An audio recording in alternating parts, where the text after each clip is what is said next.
Benedictus Dominus Deus Israel. De gente que no ha manchado sus vestiduras porque lo merecen, porque son dignos de caminar con Él y estar junto a Él. Vamos hoy día entonces a entrar en el Antiguo Testamento para nosotros comprender qué son estas vestiduras que no debemos manchar. Porque si el Señor dice, aquí habla de unos pocos, utiliza la palabra pocos, pocos que no han manchado sus vestiduras, significa que muchos han manchado sus vestiduras. Vamos entonces a entrar en las escrituras para ver qué son estas vestiduras, qué son estos vestidos, qué significa este revestir y ponerse este vestido del cual nos habla nuestro Señor Jesucristo, del cual habla de ser merecedor, de ser digno, de estar junto a Él, quien no mancha su vestido. Vamos a ir entonces en algunos textos muy rápidamente del Antiguo Testamento, seleccionado algunos como por ejemplo Éxodo capítulo 19, versículo 10, cuando el Señor Yahvé permite que el pueblo escuche la conversación que iba a tener él y Moisés en la cima del monte Sinaí. Pero para que pueda el pueblo escuchar la conversación de nuestro Señor de Yahvé, pide que primero laven sus vestiduras para así quedar limpios, para purificarse. Con esto ya nos da una idea cómo ya el Señor desde el Antiguo Testamento, y vamos a ver desde cuándo habla de los vestidos. Esto les va a sorprender muchísimo, es algo muy hermoso. Desde cuándo el Señor comienza a hablar de tener limpios los vestidos.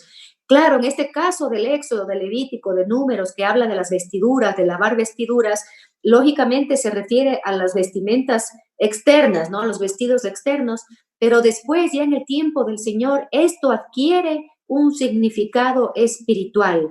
¿Qué dice entonces para acercarnos al monte del Señor, para acercarnos a escuchar la voz? Debemos limpiar nuestras vestiduras para ser purificados y así poder estar escuchando la voz de Dios. Otro caso es, por ejemplo, cuando en Números 31, 24, cuando Israel había ganado una guerra para volver nuevamente al campamento de los judíos, para entrar al campamento que era como santo, como sagrado, le pide nuevamente Dios que por favor, antes de entrar, limpien y laven sus vestiduras, ¿no? Que laven, dice, y laven su vestidura, laven vuestra ropa y seréis limpios, ¿no? Pone en muchos casos el Antiguo Testamento esta relación de lavar el vestido para quedar limpio, ¿ya? Pero Dios no es que solamente se refería, aunque era un acto, digamos, externo, material, no se refería a eso porque Él siempre terminaba diciendo la frase, lava el vestido y quedarás limpio, ¿ya? Y no se refería solamente limpio de afuera, sino quedaba limpio, purificado. Por eso podía entrar, por ejemplo, a escuchar la voz de Dios, podía entrar cerca de la tienda del encuentro, podía entrar al campamento de los judíos después de una guerra, ¿no? Y así pone, sobre todo en el libro de Levítico, muchísimos ejemplos de estas vestiduras. Por eso el Señor pone después también varios capítulos, no es uno, varios capítulos, cómo Él da y explica hasta de qué material deben estar vestidos y revestidos, por ejemplo, los sacerdotes y el sumo sacerdote. Y comienza el Señor a dar una catequesis de lo que significan las vestiduras, lo que significa estar vestido, lo que significa el estar con estas vestiduras sin mancha, limpias. Hace mucha énfasis en que las vestiduras tienen que estar limpias, que tienen que estar blancas, ¿no? Nosotros ya sabemos cómo el Señor ilumina con su palabra, con su presencia, con la encarnación del Hijo de Dios, ilumina todos estos textos del Antiguo Testamento, ¿no? Por ejemplo, decía en Levítico 6:27, si la sangre del animal que se iba a ser sacrificado chorreaba sobre la vestidura de los sacerdotes tenían que inmediatamente ir y lavar, y dice enseguida, y quedarás limpio. Siempre está esto de y quedarás limpio, ¿no? Quedará limpio la vestidura. Nosotros vamos a ver digamos, un anuncio de una profecía desde el Génesis en el capítulo 49, en el versículo 11, cuando Jacob comienza a dar las bendiciones a sus 12 hijos. y llega a Judá, a su hijo Judá, y en ese hijo Judá, toda la tradición, los padres de la iglesia, nuestra doctrina católica, ve en esas bendiciones a Judá, de las bendiciones que eran para Jesucristo nuestro Señor. Todo lo que le dice a Judá, porque le dice a Judá, por ejemplo, que de su casa de Judá, no se irá nunca el cetro del mando real, y que va a ser reclamado por alguien que vendrá en el futuro, ¿no? Y nosotros sabemos por la doctrina que ese es nuestro Señor Jesucristo, pero no solamente dice que viene a reclamar el cetro de realeza y que viene a tomar su cetro, y por eso Jesús entra sentado en su burrico el día de Ramos, ¿no? Porque entra a recoger el cetro que estaba anunciado aquí en Génesis 49:11. Pero no solamente, aquí vamos a ver algo increíblemente maravilloso, como Dios nos va dando esta catequesis sobre las vestiduras, y dice aquí en el versículo 11, el que ata a la vid su borrico, ata a la vid su borrico, ¿no? Acuérdense que Jesús entró en el burro dentro de la ciudad de Jerusalén, ¿no? Y dice aquí, el que lava en vino su túnica, qué cosa, ¿no? Lava en vino su túnica, ¿ya? Estamos diciendo que estos son bendiciones a Judá, hijo de Jacob, pero que son dadas por nuestro Señor Jesucristo. Y dice, ¿en qué lava la túnica nuestro Señor? Dice, en vino, en vino. Como ustedes saben, el vino, si nosotros no leyéramos a la luz del Nuevo Testamento este texto, no comprendiéramos mucho. Pero leyendo a la luz del Nuevo Testamento, sabemos que el vino es, como ustedes saben, la sustancia que el Señor utilizó para convertir su sangre, para que sea su sangre. Entonces ya aquí en Génesis, qué impresionante, hermanos, ya se anuncia cómo el Señor lavará su túnica, y Él lava su túnica para que nosotros también podamos tener limpias y lavadas las vestiduras. Pero vamos a ver cómo se lava, cómo fue ese proceso de lavar las vestiduras para nosotros también tener vestiduras limpias, ese lavar que decían. Todos estos ejemplos que les puse hace un momento, que cogí pocos, pero hay muchos en el Antiguo Testamento, de lava y queda limpio, vamos a verlo ahora espiritualmente. ¿Quién es entonces este que lava la vestidura? Nuestro Señor Jesús, tomando de esta profecía de Génesis, que lava primero él su túnica en el vino, en su propia sangre. Esto es maravilloso, es hermosísima esta figura, y toda esta enseñanza, hermanos y hermanas queridas, nos va a permitir profundizar en lo que hace la sangre de nuestro Redentor, para que no quede la sangre del Señor como una simple devoción, o que no quede la sangre del Señor solo para sellar puertas y ventanas, porque eso sería terrible, ¿no es cierto? Si vamos a ver qué es lo que hace verdaderamente esta sangre de nuestro Señor Jesucristo. Para nosotros poder comprender esto, de qué hace de lavar, ¿no?, la túnica con su sangre, nos vamos a primero a comprender cómo Dios pidió a los israelitas en el desierto este sistema de lavarse, de purificarse, ya cuando manda a construir el tabernáculo, donde había, como nosotros conocemos, el lugar santo y el santo de los santos, el lugar de los santos, que era el lugar donde estaba el arca de la alianza, que todos conocemos esto, pero había algo más que de pronto nosotros no hemos puesto atención y que es importantísimo para comprender cómo debemos lavar las vestiduras, cómo debemos, porque si no lavamos las vestiduras, y eso vamos a ver más adelante, no nos vamos a sentar en el banquete celestial.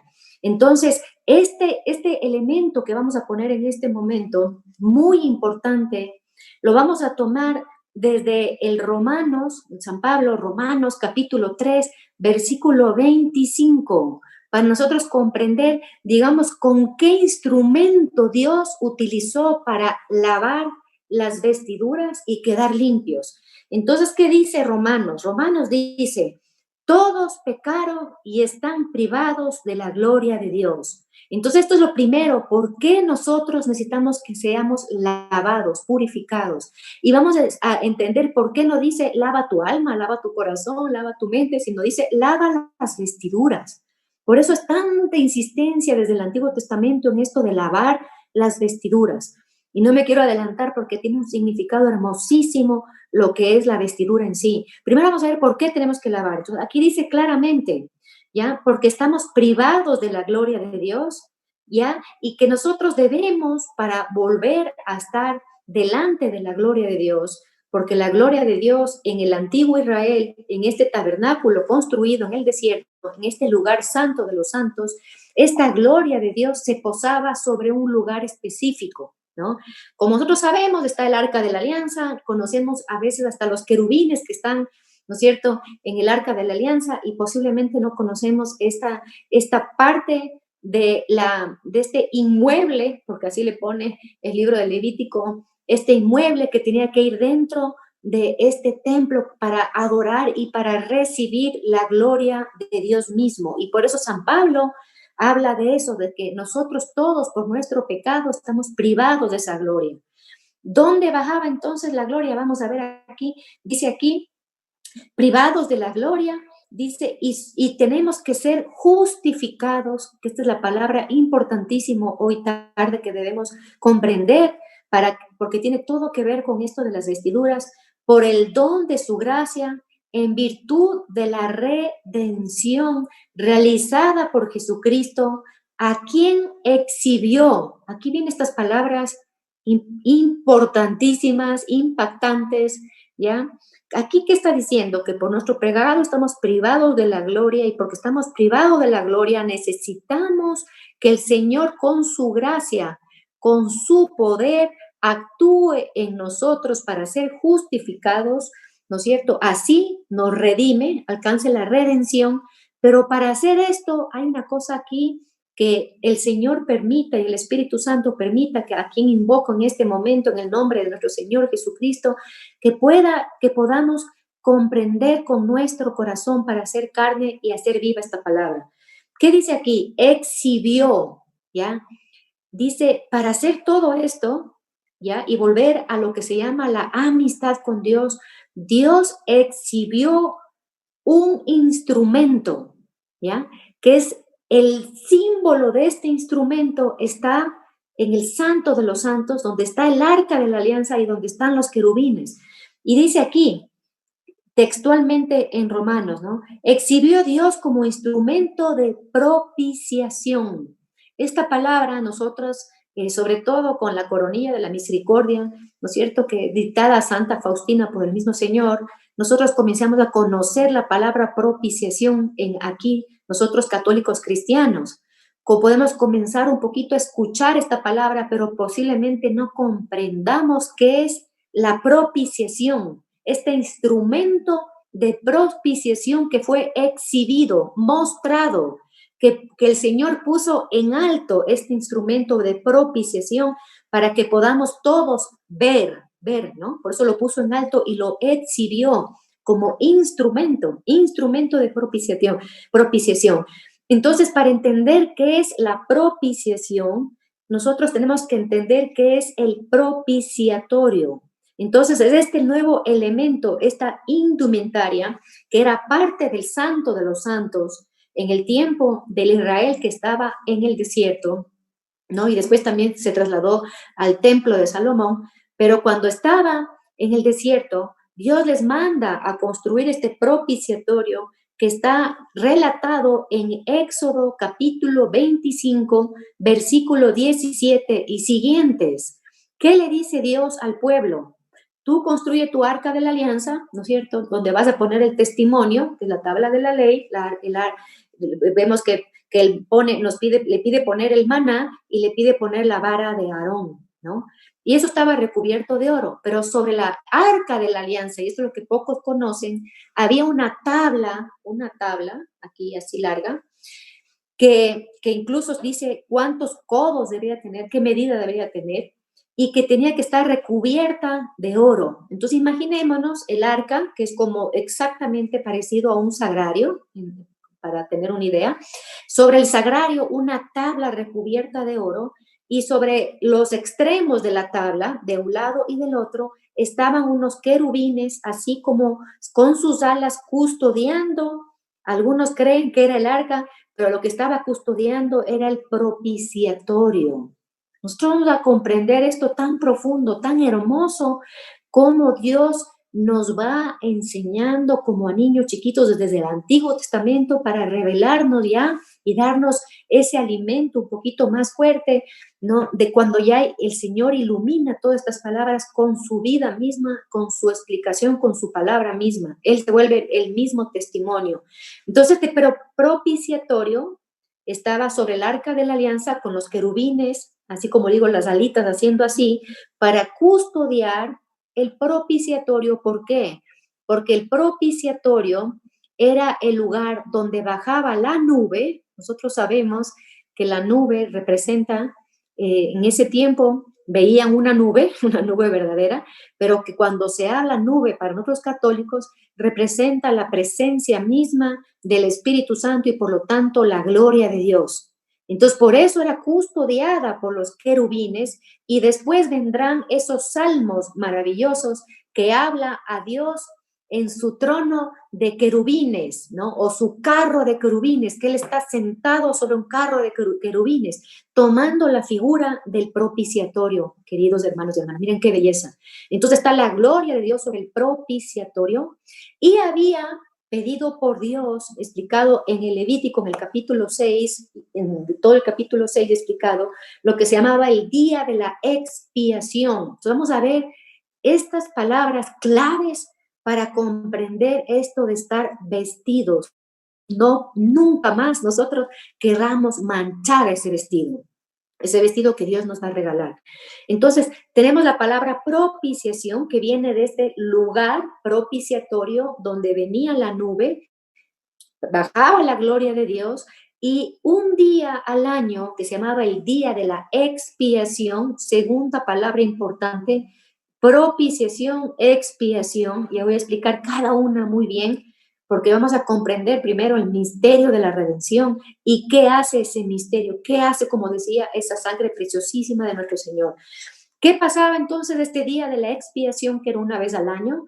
Entraba al lugar del Santo de los Santos, que estaba, como ustedes saben, dividido el Santo de los Santos con una cortina en la mitad, que solo el sumo sacerdote podía entrar una vez al año. ¿Y qué hacía el sumo sacerdote? Tomaba sangre de cordero, primero para expiar, ¿no? Expiación, expiar sus propios pecados, y con su dedo tomaba la sangre sin tocar el propiciatorio, porque el propiciatorio era sagrado, nadie tocaba porque bajaba la gloria de Dios, ni el sumo sacerdote tocaba, sino con el dedo esparcía así 7 veces la sangre sobre el propiciatorio y sobre la falda, digamos, donde estaba asentado el propiciatorio y la arca. Luego de poner la sangre por sus propios pecados, ponía la sangre por los pecados de todo el pueblo. Y esto hacía una vez al año en el día de la expiación, el día de expiar, ¿no? Vamos a ver entonces cómo se trasladan todas estas figuras importantísimas a nuestro Señor Jesucristo, al mismo Señor, ¿no? A esa propiciación que nos está diciendo. Y ahora vamos a entender entonces que la propiciación, el propiciatorio del Antiguo Testamento, era esta tabla recubierta donde bajaba la gloria. Y ahora Romanos nos presenta con el mismo lenguaje, Romanos nos presenta un instrumento que Dios exhibe como propiciatorio, como propiciación, ¿ya? Y este instrumento, hermanos queridos y hermanas queridas, como ustedes saben, es nuestro Señor Jesucristo. Él es ese lugar donde se ponía la sangre, ¿ya? ¿Y con qué se espiaba? Se ponía con la sangre de la víctima, ¿no es cierto? La sangre de la víctima se ponía y se esparcía en el propiciatorio. Ahora, ¿qué hace nuestro Señor Jesucristo? Él hace todo en Él mismo. Él es el sumo sacerdote que entra en el santuario Y ahí no entra a un construido por más, así dice el libro de los Hebreos, sino dice, entra a un santuario celestial. El propiciatorio es él mismo, su cuerpo mismo. Y la expiación hace él mismo. Y no sangre de otros, como dice el libro de los Hebreos, sino con su propia sangre. Por eso he repetido muchas veces, si un judío, estoy hablando, entenderían perfectamente porque ellos entienden lo que es la propiciación, la expiación, la remisión y la redención. Todo esto yo necesito para blanquear las vestiduras, para tener estos vestidos blancos, para recibir este don que es de Dios, este vestido que nosotros de pronto, tal vez porque no nos han enseñado, no conocemos la importancia de este vestido de gracia, de este vestido de santidad, ni tampoco sabemos cómo lo conseguimos. Y estamos viendo cuáles son los pasos de conseguir este blanqueamiento de nuestras vestiduras. Entonces aquí dice, ¿no? Propiciatorio viene de la palabra con K, a, proret. ¿Y qué significa esta palabra? Significa cubrir, borrar. Cubrir, borrar. Entonces, acordémonos, el propiciatorio, la tabla recubierta con oro, recibía la sangre del carnero de las manos del sumo sacerdote y que era con el propósito de expiar los pecados. ¿Y qué hacía el propiciatorio? ¿No? ¿Qué hacía? Era borrar y cubrir. ¿Qué cosa? Los pecados. ¿No? Eso es lo que hace nuestro Señor. Así nos blanquea las vestiduras. Como digo, el que usa, no usa, como ustedes saben, sangre de animal ya, sino su propia vida, su propia sangre, Él la entrega, ¿no? Para poner en el propiciatorio, que es el mismo, para borrar, para cubrir, ¿ya? Para cubrir, como dice aquí lo que explica la palabra, que significa la palabra propiciatorio, ¿no? Propiciatorio. Nosotros vamos a ver entonces que en el Éxodo, cuando estaba explicando lo del propiciatorio, nuestro Señor, Yahvé le dice a Moisés, en el propiciatorio, voy a leer textualmente, dice, allí me encontraré contigo, desde encima del propiciatorio, en medio de los dos querubines, me comunicaré contigo. Dice, te comunicaré todo. Era el lugar del encuentro. ¿Y por qué era ese lugar el propiciatorio, el lugar del encuentro? Porque era el lugar donde se expiaba. ¿Qué significaba? Que uno decía, perdóname, Señor, te he ofendido. Y era el lugar donde yo me quería amistar con Dios. Por eso es tan importante el propiciatorio. Por eso en la coronilla de la misericordia dice como propiciación, el lugar que recoge entonces la sangre de la víctima para pagar, saldar nuestros pecados, y no solamente ahí, sino para conversar, ¿no? Como veíamos aquí en el Éxodo que estábamos leyendo, ¿no? Para recoger ahí la voz de Dios, para nosotros ahí encontrarnos con la misma gloria de Dios. Imagínense lo que es el propiciatorio. Por eso el Señor Jesús después nos enseñará en su santa palabra que Él es el único mediador, ¿no es cierto? El único mediador entre los hombres y Dios. Es decir, esa propiciación que Él recibe y hace esto de saldar nuestras cuentas, nuestros pecados, y nos hace amistar con Dios, que nos pone nuevamente ahí, ¿no? Entonces, ¿quién era el encargado de la expiación? Solamente y únicamente el sacerdote. Y vamos a leer nosotros en el Levítico, en el capítulo 16, donde está toda la explicación de lo que les estoy diciendo, y si quieren después lean y les complete toda esta interpretación, porque todo esto va dirigido directamente a nuestro Señor Jesucristo, ¿no? ¿Qué dice en el versículo 32? Porque esto es importantísimo. Dice, hará la expiación el sacerdote ungido de manos consagradas, se revestirá de vestiduras sagradas.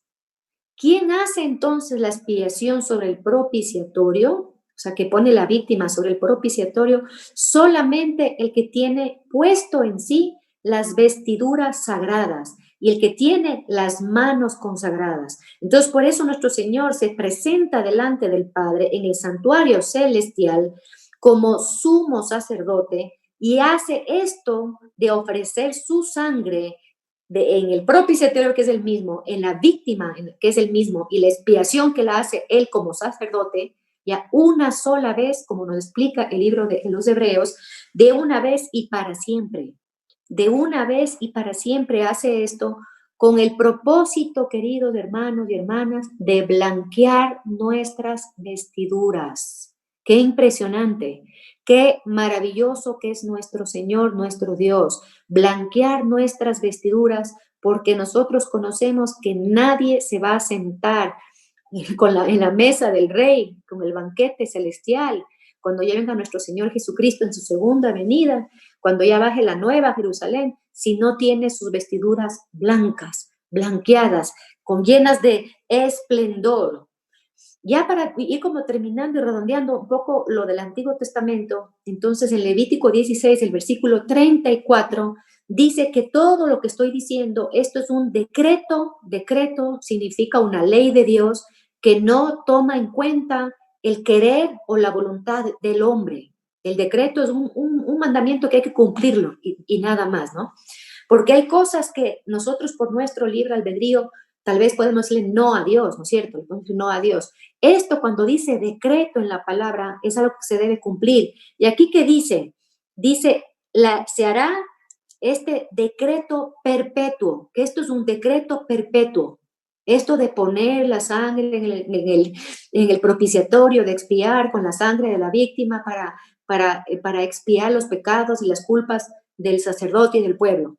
¿No? En este caso, nuestro Señor Jesucristo no tenía culpa, entonces Él no tenía que poner la primera aspersión de sangre, sino él solamente ofrece toda su sangre, ya no solamente las 7 aspersiones que hacía el sumo sacerdote, sino toda su sangre, no por sus pecados, sino por el pecado, como dice el libro de los Hebreos, de multitudes, ¿no? De muchos. Dice, no solamente para nosotros, utiliza la palabra nosotros, que somos los creyentes en Jesucristo, el nosotros, sino para multitudes, para muchos, para muchos. Todo esto está en el libro de los Hebreos, en el capítulo 9, si quieren después también nuevamente leer. Como es decreto perpetuo, ¿qué significa? Que nunca termina, no, nunca termina. ¿Qué pasa con los judíos? ¿No es cierto? Ustedes saben, los judíos no tienen templo y ellos no pueden hacer sacrificio, no pueden hacer esto de entrar al propiciatorio y poner la sangre, etcétera. ¿Quién continuó, en dónde se continuó este decreto perpetuo? Fue en la Santa Iglesia Católica, que Jesús hace de una vez y para siempre, y nosotros en cada Eucaristía, a través nuevamente del sacerdote que está revestido, como dice aquí el libro del Levítico, no como quiera, revestido con vestiduras sagradas, tal cual dice aquí el Levítico, cumpliendo este decreto, como dice, perpetuo, revestido, está actualizando, no está volviendo a hacer un sacrificio, sino está actualizando o trayendo de la eternidad al presente en cada misa este único sacrificio que hizo nuestro Señor para siempre, ¿no? Entonces acordémonos de este propiciatorio para entender la palabra propiciación, para entender la palabra expiación, ¿no? Que muchas veces encontramos que San Pablo nos explica que Jesús entregó su vida por expiación de nuestros pecados, ¿ya? La expiación, entonces la propiciación es recibir, cubro la culpa. La expiación es la entrega, la víctima que se entrega, la sangre derramada que se entrega para poner sobre el propiciatorio y el propiciatorio cubre, por eso estaban las querubines cubriendo, ¿no? Cubrir el pecado. Y esto tiene que ver muchísimo, hermanos, que me parece hermosísimo nosotros poder reconocer y ver, ¿ya?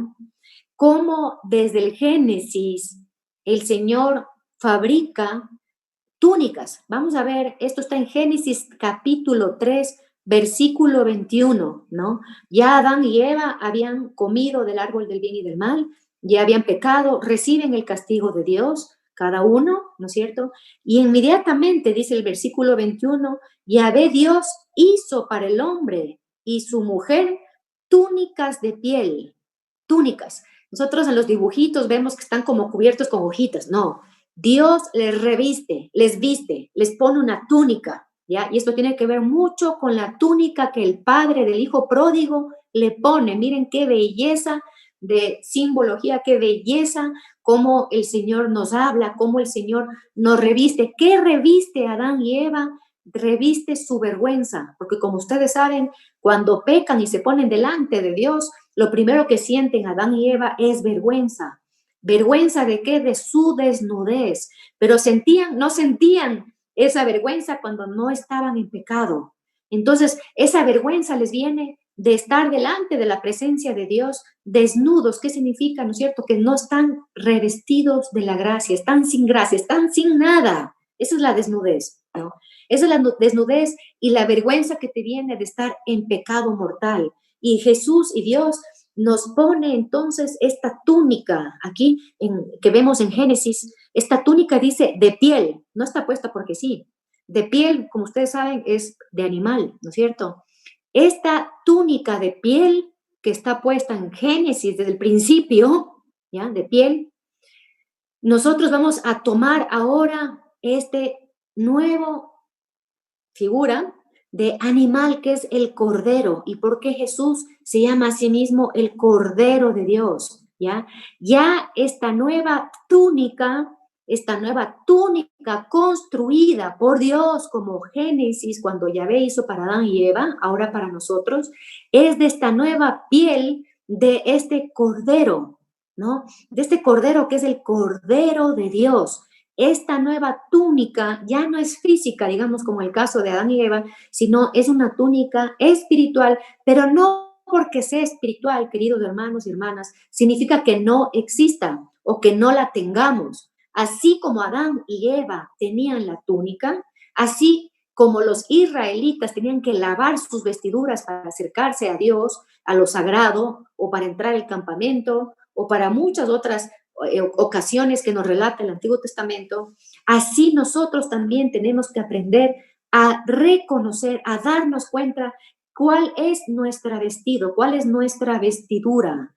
¿Qué significa esta vestidura ya en nosotros? Esta túnica, nosotros imaginémonos ponernos esa túnica como es, como pinta, digamos, el Génesis de animal, ahora el Cordero de Dios. Nos podemos imaginar incluso que nuestra túnica es como de piel de cordero, ya para poder nosotros visualizar, como dice el catecismo de la Iglesia Católica, cuando uno hace la oración de meditación, uno puede utilizar la imaginación. Entonces vamos a imaginarnos que esta túnica nueva de piel, no de cualquier animal, ¿no? Sino de Dios mismo que se pone a él mismo como esa víctima, como ese cordero por expiación, para darnos esta nueva túnica, hermanos.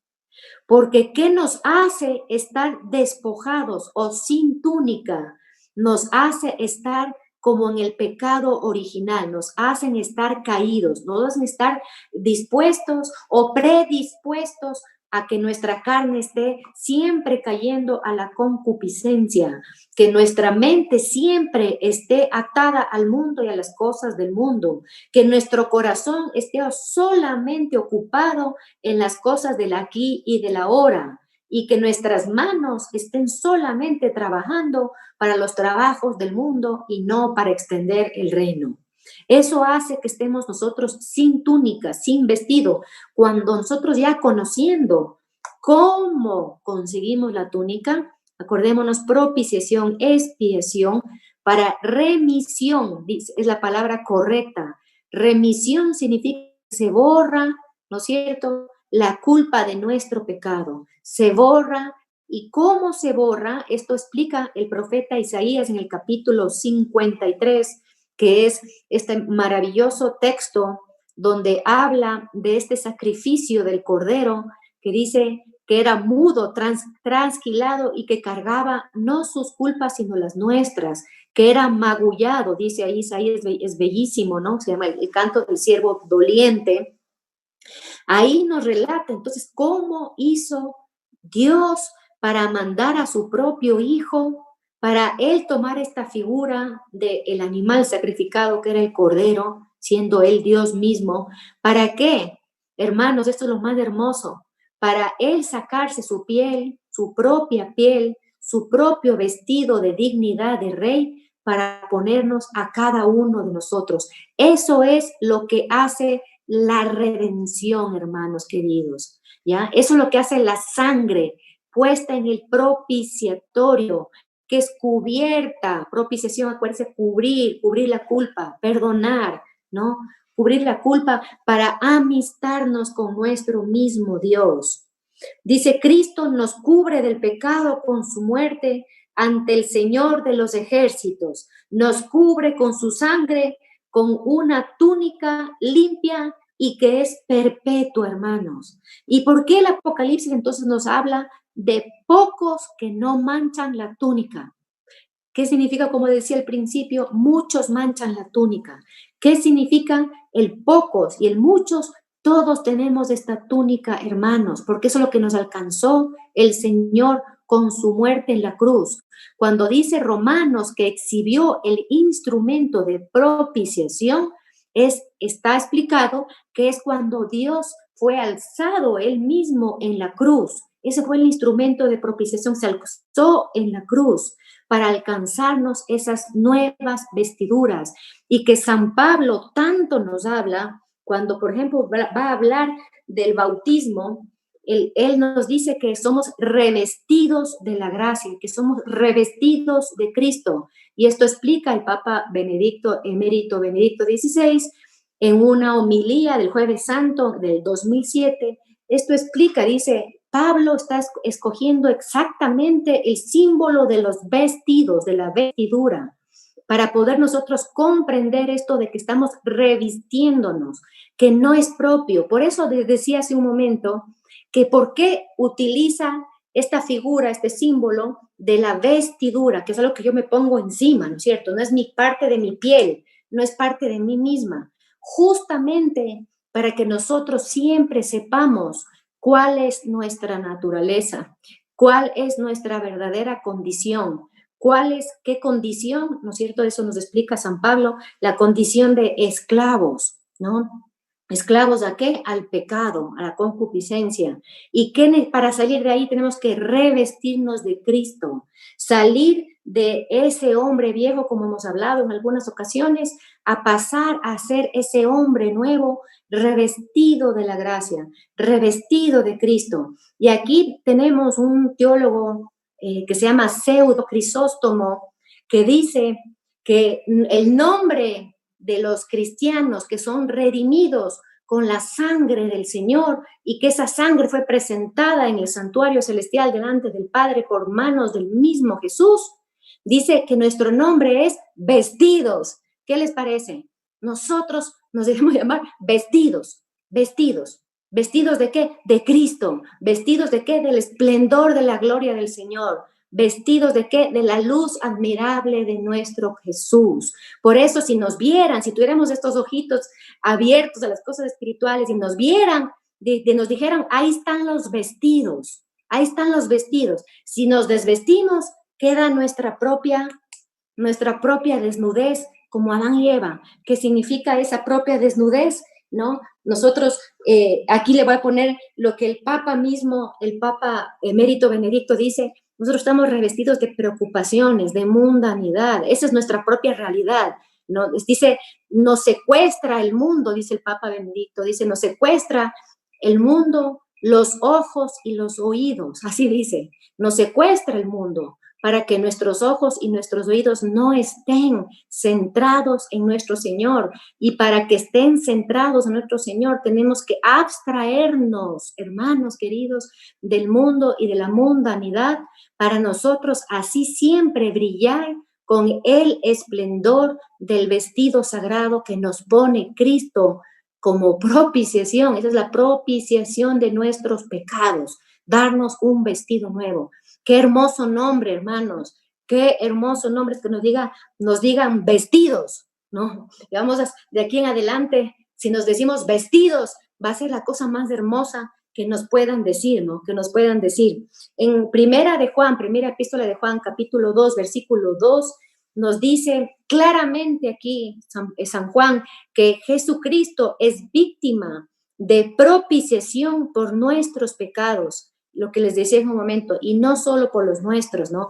Primera de Juan 4:10 dice, en este consiste el amor, no en que nosotros hayamos amado a Dios, sino que Él nos amó y nos envió a su Hijo como víctima de expiación por nuestros pecados. Aquí está utilizando estas dos palabras, propiciación y expiación. Ya podemos comprender un poco más claramente la diferencia de las dos y qué importante que son estas dos palabras en nuestras vidas para andar revestidos de Cristo. Por eso nosotros católicos todavía, gracias al cielo, tenemos todos estos símbolos litúrgicos que vienen ya predispuestos y diseñados por el mismo Dios desde el Antiguo Testamento. Por eso nuestros sacerdotes se revisten, ¿no?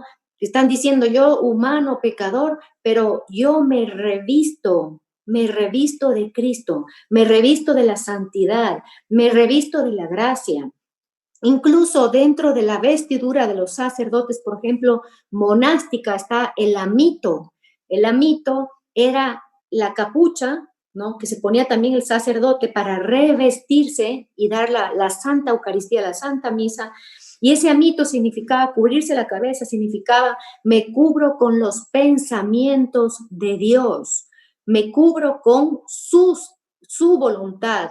Me quito mis propias ideas, mis propios pensamientos para yo cubrirme, ¿no? Me cubro con la misma inteligencia y la sabiduría de Dios. Qué bonito, ¿no? Es como los judíos también hasta el día de hoy, desde el antiguo hasta el día de hoy, se ponen también su túnica en la cabeza con el mismo propósito que también nuestros sacerdotes que tienen esta capucha todavía, y sobre todo en los monasterios, ¿no? Después ellos se ponen el alba, ¿no? El alba que es blanca, eso me estoy revistiendo de la blancura de Dios. Y eso es lo que explica la exégesis aquí en la Biblia de Jerusalén, de este capítulo 3 del Apocalipsis, que el blanco representa no solamente la blancura y la pureza, ¿no? Que es de estos vestidos blancos que han sido blanqueados, ¿no? Vamos a ver cómo han sido blanqueados, hemos estado viendo cómo han sido blanqueados, pero vamos a ver cómo aparecen estos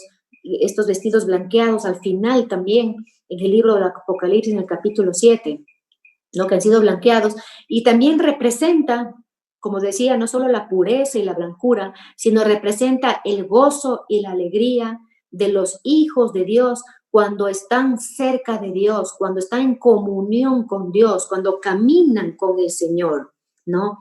San Gregorio Magno, padre de la Iglesia, Papa, dice, porque en la altura de la claridad superior se le unirán a Jesús los que brillan por justicia, indicando con él el nombre de vestidos a los justos que unirá consigo, ¿no? Que unirá consigo.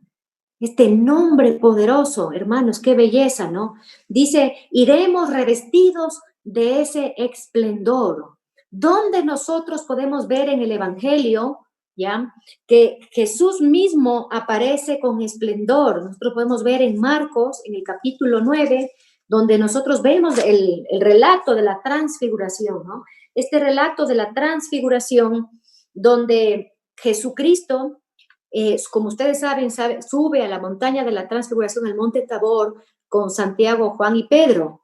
Y como ustedes saben, ahí habla, el Señor baja la nube, acuérdense, propiciatorio, baja la nube, Jesús propiciatorio, baja la nube en el monte Tabor, también aparecen Moisés y Elías, ¿ya? Y ahí que dice Marcos en el capítulo 9, en este relato, dice, se le pusieron sus vestiduras esplendorosas, más brillantes que el sol, ¿ya?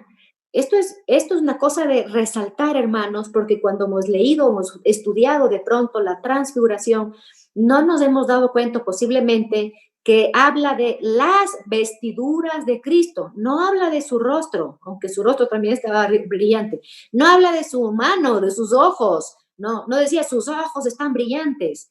Dice sus vestiduras. ¿Ya? Ahí estamos viendo nosotros cómo quedaremos con nuestras vestiduras. Cómo ya en la tierra hay estos pocos que habla el Apocalipsis, capítulo 3, que es el tema de hoy, estos pocos que tienen las vestiduras ya resplandecientes porque no las han manchado. ¿Qué significa que yo mancho? Es clarísimo lo que significa que yo mancho, ¿no? Como mancho solamente, y esto explica Papa Emérito Benedicto XVI, no solamente con el pecado, sino simplemente porque yo todos mis sentidos los oriento al aquí y a la hora y a la vida del mundo y todo lo que tiene que ver con la mundanidad. Ahí estoy manchando la vestidura de que me he puesto el Señor y manchando ese vestido que le costó sangre a nuestro Señor. Qué fuerte, ¿no? Es una cosa como bien fuerte, ¿no? Nosotros les voy a dar el significado, ¿ya? ¿Qué significa, según el Papa Emérito Benedicto XVI, estar vestidos con este vestido que Cristo nos pone, ¿no? Acordémonos, Génesis, Yahvé poniendo a Adán y Eva, y de ahí el hijo pródigo, revestido, opuesto, esta túnica por el Padre, ¿no? Es lo mismo, es este sentido mismo, ¿no?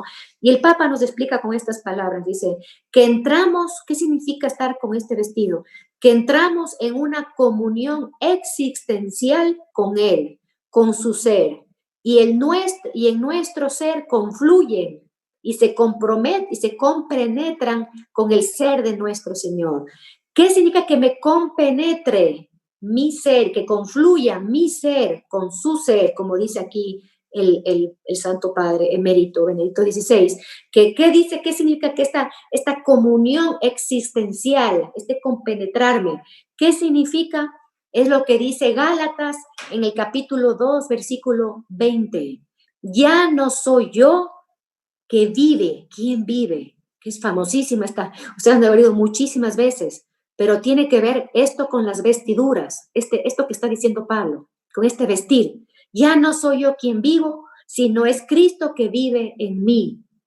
¿Ya? Ya no es yo quien vivo, sino Cristo que vive en mí. ¿Qué significa entonces?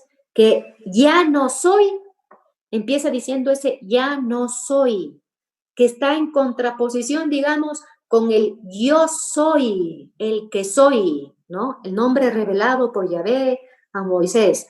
Yo soy el que soy. Y el nombre en el que aparece también en el capítulo 1 del Apocalipsis, ¿no es cierto? Que dice, yo soy el que era, que es y que va a venir. ¿Qué es estar entonces compenetrado, revestido? Es que yo ya no soy. ¿Qué les parece, hermanos? Este nombre que me da el revestirme con Cristo, ponerme la piel de cordero a la manera del Génesis, me hace el ya no soy, para que el ya no soy haga que viva el que es, ¿no? El que es, por eso aparece con este nombre poderoso, nuestro Dios, yo soy el que soy. Qué poder de nombre, pero existe ese nombre para que aparezca ese nombre también en nosotros de yo ya no soy quien vive, sino es Cristo quien vive en mí. Entonces dice el Santo Padre Emérito, dice que nos lleva esto entonces, ¿a qué nos lleva este revestirnos? San Pablo en Efesios 4:22, por ejemplo, él nos habla mucho de esas veces, pero en Efesios 4, un ejemplo, nos dice él, debéis despojarnos del hombre viejo. Debéis despojarte. Esto debe ser la enseñanza nuestra hoy día, ese es nuestro propósito, hermanos, despojarme de las vestiduras del hombre viejo, ¿no? Y revestirme, por eso San Pablo mucho del revestirme. ¿Qué significa revestirme? Ponerme el vestido que Dios me alcanzó a través de la propiciación, la expiación, la remisión de mis pecados que hacen esta redención para así adquirir y adquirió el Señor un vestido nuevo a cada uno de nosotros. Dice, revestíos del hombre nuevo, creado ya según Dios.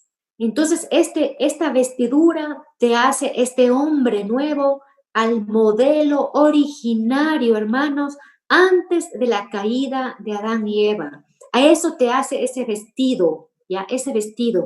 El primer vestido que Yahvé les puso en el Génesis a Adán y Eva cuando habían pecado era para cubrir su vergüenza, su desnudez, ya. Esta ya no es para cubrir la vergüenza, la desnudez. Este vestido ya es para hacernos semejantes y para que de nosotros resplandezca, no es, obviamente no nuestra luz, sino la misma luz de Cristo, no la misma luz de Cristo.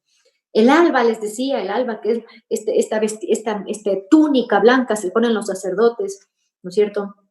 Dice, evoca el día festivo, ¿no? El día festivo en que el hijo pródigo fue, a pesar de todo lo que ha hecho, fue puesto esta túnica, esta vestidura blanca, y quedó hecho, como ustedes saben, hijo del rey, ¿no?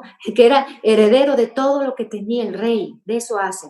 El Papa Emérito Benedicto pone un ejemplo tomado de un escritor ruso que se llama Tolstoy, para nosotros comprender esto de las vestiduras, porque es importantísimo. ¿Qué dice? En este breve relato, en esta homilía del Papa, dice que pone este es como un cuento, digamos, ¿no? Que un rey severo, de un reino, ¿no? Que era muy severo, pide a sus sabios y a sus sacerdotes, explíquenme lo que es Dios, quiero que me enseñen a Dios, ¿no? Dice que los sabios no pudieron, y que antes de que los sacerdotes intenten explicarle al rey qué era Dios, o quién era Dios, o cómo era Dios, viene un pastor, ¿no? Pasaba un pastor y le dice al rey, pastor, señor rey, yo le quiero explicar quién es Dios. Y el rey dice que por curiosidad le dice, bueno, explícame, pastor, quién es Dios y cómo le conozco a Dios, ¿ya? Y el pastor le dice, para que usted le vea a Dios, necesito que usted me dé sus vestiduras y yo me visto con las suyas y usted se viste con las mías. Y dice ahí este breve escrito de Tolstoy, dice que hicieron ese intercambio de vestiduras, que este rey severo, medio extraño, pero muy curioso, dice, voy a hacer este cambio de vestiduras. Yo, rey, revestido con todo el lujo y oro y todo, me voy a poner esta pobre vestidura de este pastor. Y este pobre pastor, ¿no? Sucio, andrajoso, se va a quedar vestido de rey, ¿no? Y dice que el pastor, ya cuando estaban revestidos, el pastor le dice, esto es Dios, ¿no? Qué belleza, ¿no? Qué belleza, como San Pablo dice, nos explica cómo Jesús se abajó para tomar la condición de esclavo. Hizo eso. Se despojó de su vestido de rey, de su realeza, para intercambiar vestidos, hermanas y hermanos queridos, para intercambiar esos vestidos con nosotros. Él tomó nuestros vestidos de pastor, de pobre, de mísero, de miserable, ¿ya? Él tomó y se vistió así para ponernos todo su vestimenta de rey, todo, sin dejar ni un detalle. Eso es lo que es nuestro Dios. Ese es Cristo. Eso es lo que vino a hacer. Esa es la propiciación, la expiación, la remisión, la redención para darnos ese vestido de rey. Él primero se despojó completa y totalmente. Y nosotros no por mérito, por eso es vestido, no es algo mío, no viene en mi piel, no viene en mi cerebro, no viene en mi corazón, no viene en mi capacidad de ningún tipo, ni de obra, ni de mente, ni de hablar, ni de nada. Viene de esa gratuidad, de esa grandeza inmensa, inmensa de nuestro Señor, ¿no? Que nos viste Él con sus propias vestiduras esplendorosas, majestuosas, divinas a cada uno de nosotros, hermanos y hermanas queridas. Miren qué belleza esto de las vestiduras y cómo nosotros debemos cuidar. Imagínense ustedes que les presten un vestido de rey, a ver si ustedes serían descuidadas para manchar ese vestido.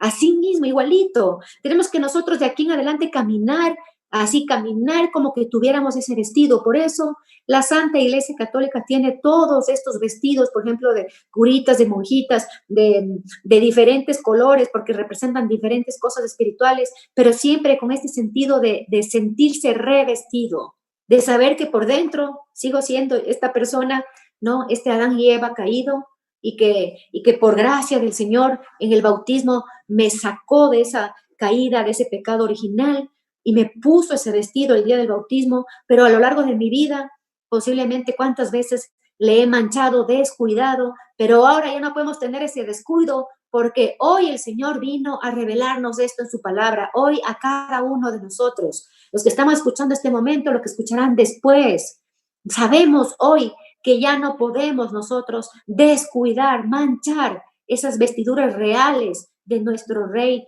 el Señor de los ejércitos, que está arriba con esplendor, con gloria, con majestad. Por eso decía aquí en el Apocalipsis 3, en el versículo 4, cuando empezamos, que decía, pocos no mancharon sus vestiduras y yo caminaré con ellos porque se lo merecen. No, que nosotros seamos de esos pocos hermanos, de que Dios permita que de ahora en adelante tengamos conciencia de esta vestidura que tenemos todos, cómo fue comprada esta vestidura, dónde fue puesta la sangre de la víctima, quién es la sangre, quién es el propiciatorio, quién expió, quién es el sumo sacerdote, solamente para alcanzarnos este vestido, hermanos queridos. Solamente para eso, hermanos, ¿ya? Eso es el propósito de la sangre, de la redención, para que nosotros revestidos de Cristo ya no vivamos como decíamos hace un momento, ya no soy yo, es Él todo en mí, y así nosotros terminar vistiéndonos con el vestido que se llama el vestido nupcial. ¿Qué les parece, hermanos? Ese vestido nupcial no es el mismo vestido que nosotros tenemos, el vestido que nos reviste de la gracia, que es el vestido de la gracia que recibimos en el bautismo, que se llama así, el vestido de la gracia. Este vestido nupcial ya es uno en el camino, ¿no? Al no manchar la vestidura, cuidar que no manchar esta vestidura con mi pecado, con estar solamente, como digo, consiguiendo las cosas del mundo, que ese vestido mío de la gracia se transforme en lo que se llama el vestido del amor, hermanos. ¡Qué belleza! Miren, qué belleza. Este vestido del amor, que es el vestido con transfiguración que brilló, como dice Marcos 9. No el vestido de la gracia que tenía el Señor, porque Él es inmaculado. Es el vestido del amor, hermanos. Y ese es el vestido que nos tiene que encontrar el Señor antes de que Él venga. Ese es el vestido que tenemos que tener puesto sin mancha. No solamente para esperar la segunda venida como nos pide nuestra fe, sino para esperar el posible encuentro que podamos tener. No sabemos del día de la hora que nos vamos a encontrar con el Señor, pero que nos encuentre ya puesto el vestido nupcial, el vestido del amor, ¿no? Nosotros leemos, por ejemplo, en la parábola que se llama banquete nupcial, que está en Mateo capítulo 22, ¿no? Del versículo 1 al 14, cómo ahí se muestra este vestido nupcial y muestra cómo todos están llamados al banquete del Cordero, pero hay quien aparece que no tiene el vestido de boda, y el vestido de boda es ese vestido del amor, de estar coronados con el amor, de nosotros, nuestros actos siempre estén coronados con el amor a Dios sobre todas las cosas y a los semejantes, incluido, como siempre hemos dicho, a los propios enemigos. Miren qué belleza de enseñanza que el Señor ha permitido que hoy tengamos, queridos hermanos y hermanas. Acordémonos de mi nombre, yo no soy yo, no soy yo, para que sea el yo soy todo en mí, para que así resplandecer, así ese propiciatorio donde baja la gloria, también se convierte ese mismo vestido mismo, que como digo, no es mi mérito ni es nada mío, yo me visto viene de esa entrega tan grande que Dios hace en la cruz por cada uno de nosotros. Entonces terminamos aquí, hermanos, esta enseñanza rogándole a nuestro Dios, rogándole a nuestro Señor pidiendo el auxilio al Espíritu Santo para que todos nosotros pidamos esa gracia de tener cuidado con nuestro vestido, de tener nosotros ese vestido como lo más grande, hermanos, que nos hace reconocer lo miserables que podemos ser, los pecadores, los débiles que podemos ser, pero que nos revestimos con este vestido de gracia primero y después con este vestido nupcial.